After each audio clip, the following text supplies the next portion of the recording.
Hi Math 6-5. This is the video for lesson 72. And in 72, we're going to be dealing with area of a shape. So for that, I drew this little picture here. We're going to pretend this is a football field, okay? I know you have to pretend a lot because I can't draw. But if this is like looking down on a football field, you know, they always have some little picture or something in the middle of a mascot, or you know, or a letter for the high school or something like that.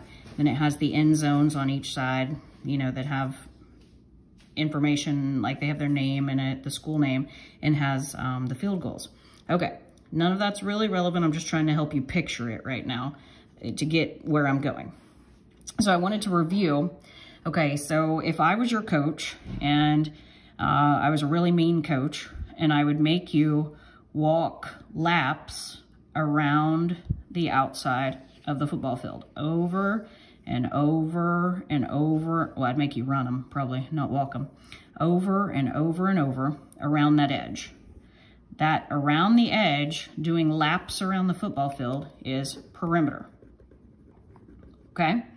So we've done that before. We've found the perimeter. We've said, you know, maybe this side is 5 feet long, which I know it's much more than that in a real football field.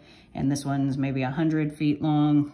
And we've done perimeter. It'd be 5 plus 100 plus 5 plus 100, okay?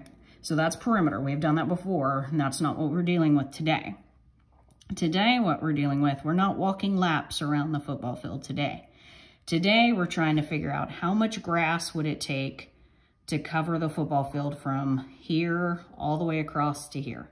So we're going across the inside of the football field today. How much grass would we have to lay on top of that rectangle football field if we had to put grass on it? So for area, we take the length of a shape times the width. For area of a rectangle, we take the length times the width. And when we do that, we have a measurement, like let's say that we have a certain amount of feet of length and a certain amount of feet of width. Let's pretend on our football field example here that this is feet, okay? So if we said that it was 100 feet long and 5 feet wide, length times width, or long times wide. You'll see some of that, okay? And so we find our area, which in this case, we know that 100 times 5 feet would equal our area of 500 feet. Now, you've multiplied feet times feet, so it's square feet. You can write it as square feet like this, or 500 SQ for square, FT for feet. Either one of those would have been acceptable. But what you need to remember today is the area is length times width. So in our pretend football field here, we'd need 500 square feet of grass to cover the top of the entire field all the way across. Okay, so perimeter, you run laps around the edge of the football field. Area, you cover the entire football field in grass and figure out how much grass you need. So that's kind of an illustration to help us jump into that, okay? You can use this for in your house also, if you have a room in your house, okay? So that's one example. Another example could be if you have a room in your house. So let's see, let's pretend we have a very rectangular room in our house, okay?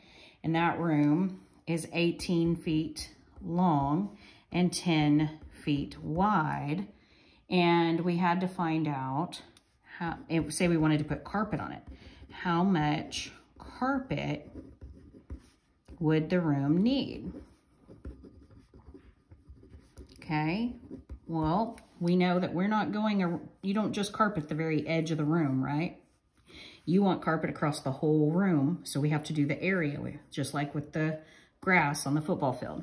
So we know that area equals length times width. It's very important that you put your units of measurement in there. Okay? Because an 18-inch room is a whole lot smaller than an 18-foot room.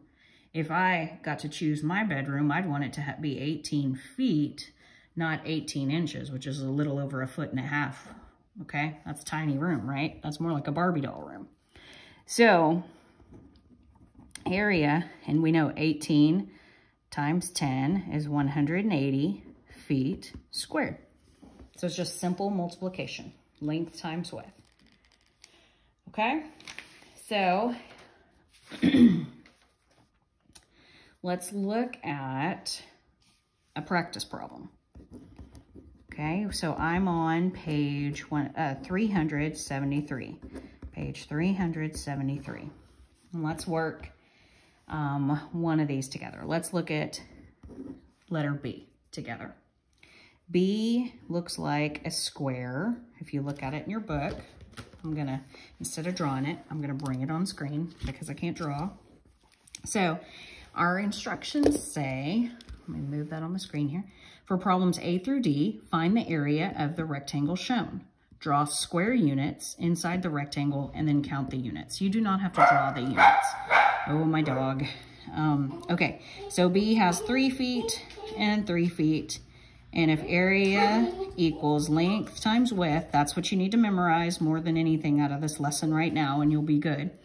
And we have 3 feet times 3 feet. Then 3 times 3 we know is 9, and feet times feet gives us square feet. So our answer would be 9 square feet.